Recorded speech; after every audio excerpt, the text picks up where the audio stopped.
সামাজিক মাধ্যম কেন্দ্রিক বাংলাদেশের রাজনীতি, বাংলাদেশের অর্থনীতি, বাংলাদেশের গণমাধ্যম, প্রচার প্রপাগান্ডা চলছে। এদের মধ্যে আসলে বোঝা যাচ্ছে না। যখন কোনো একটা ঘটনা হয় বা ঘটে সঙ্গে, সঙ্গে আমরা হৈ, হৈ, রৈ, রৈ করে উঠি সামাজিক মাধ্যমে।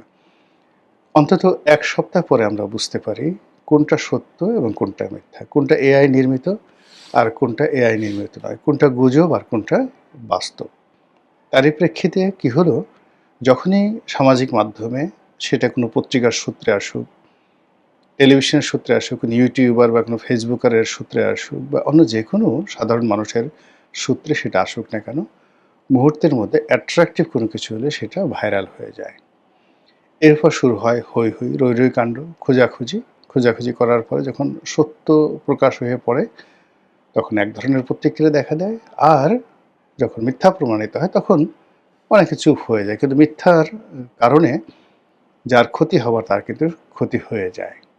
তো এই যখন অবস্থা চলছে, ঠিক সেই সময়টিতে আমাদের যে রাজনৈতিক অঙ্গনে যারা আছেন, তাদের উপর সবচেয়ে বেশি অবিচার হচ্ছে। সরকারের উপর, বিরোধী দলের উপরে, দেশ থেকে যারা চলে গেছেন, আওয়ামী লীগের শীর্ষ নেতৃবৃন্দ তাদের ব্যাপারে, সাধারণ মানুষ এবং যারা সামাজিক মাধ্যমে বিভিন্ন প্রসঙ্গ যারা আলাপ আলোচনা করেন, তাদের দাপটে রাজনীতিবিদদের সকল প্ল্যান প্রোগ্রাম রীতিমতো তছনছ হয়ে যাচ্ছে।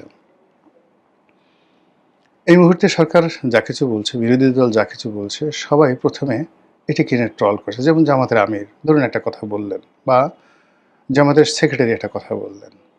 ওটার ইতিবাচক দিক যতটা না আছে তার চেয়ে নেতিবাচক দিক ১০০০ গুণ ঠাট্টা মশকরা ট্রল আমাদের একটা ট্রেন্ড হয়ে গেছে, অভ্যাসে পরিণত হয়ে গেছে।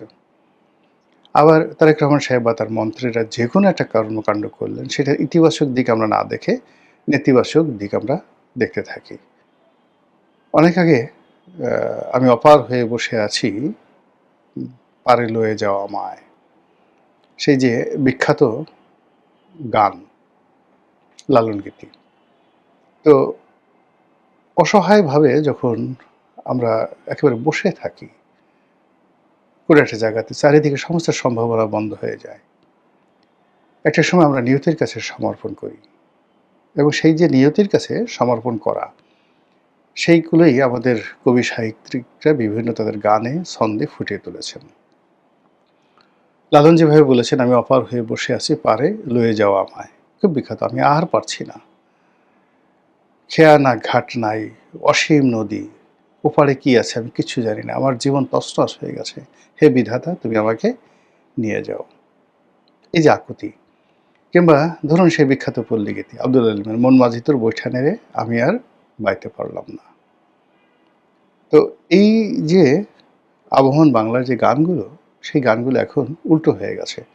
আমি অপার হয়ে বসে আছি সর্বনাশের আশায়। আমরা এখন ভালো কোনো কিছু স্বপ্ন দেখতে পারছি না। সবসময় একটা মন্দ চিন্তা, আতঙ্ক, পরিবর্তন, অস্থিরতা এবং যেকোনো মানুষের সফলতা দেখার সঙ্গে সঙ্গে আমাদের চোখ টাটাতে থাকে, শরীরের মধ্যে কিলবিল করতে থাকে এবং সুখে থাকতে যে ভূতে কিলায়, এখন এই যে ভূতগুলো আমাদের বাংলাদেশের ইতিহাসে, হাজার বছরের ইতিহাসে এত ভূত আর কখনো ছিল না, যারা এই কোনো সুখী মানুষকে দেখলে তার উপর এসে ধমাধম পিটাতে থাকে, কিল দিতে থাকে।